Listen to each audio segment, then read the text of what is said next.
For capital expenditure, you have the sum of 58.9 billion. Now, if you look at a breakdown of the capital expenditure, you will see that for roads, he allocated 9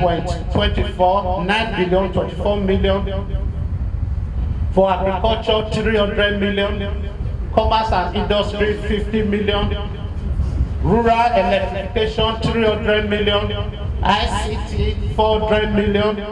Education, 40 billion. If you add up the amount allocated for the various sectors, the total comes to 48 billion 96 million. But what it provided for capital expenditure on the whole is 58.9 billion. So there is a shortfall of 9,940 million. So the question is, what is the governor going to do with this money he has not allocated to any sector? Giving a breakdown of the budget estimate, Chief Dan Obi alleged that the budget is aimed at looting taxpayers' money.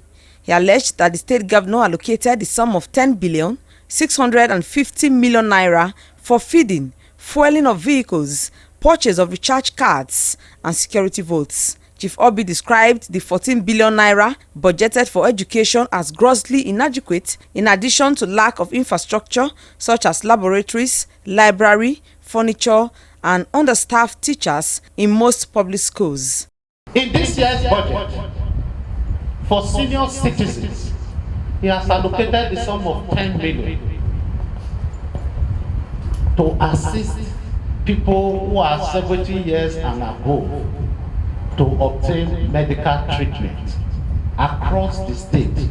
I'm not talking of Benin City, across the 18 local government, 10 million for senior citizens.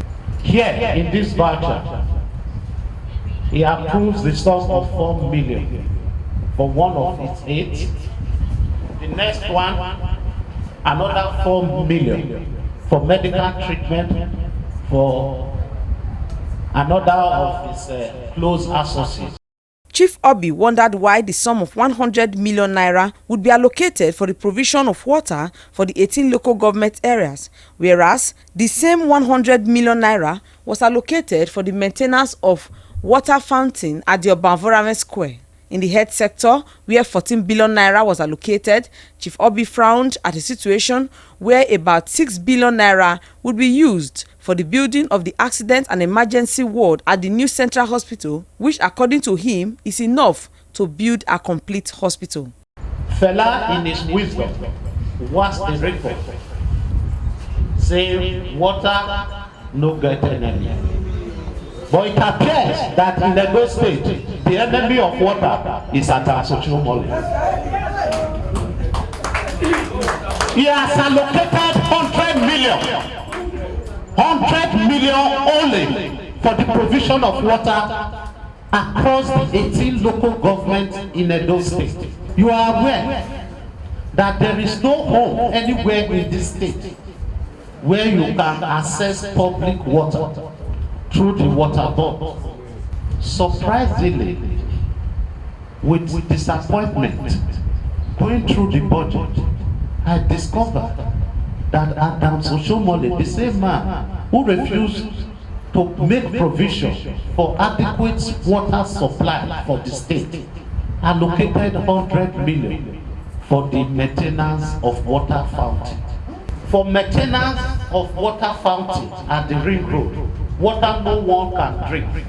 Chief Dan Obi, while advising Comrade Adams Oshiomhole not to allow his personal issues affect the governance of the state, condemned a situation where the allocation to the office of the deputy governor was reduced from 212 million naira to 35 million naira due to alleged personal differences. I'm interested in the delivery of democratic dividends to the people of Edo State. And no office should be unjustly punished as a result of internal party differences. For allocating the sum of 35 million, which is totally inadequate for the administration of the deputy governor's office. I stand there to condemn it, and I want to tell Edo people that we are in for hard times, where internal political differences will now be having an overbearing influence in the presentation of the budget. Chief Obi also congratulated the governor of Bayelsa State, Siriaki Dixon, on his re-election, adding that PDP will replicate same in Edo State. Best Mbiere reporting.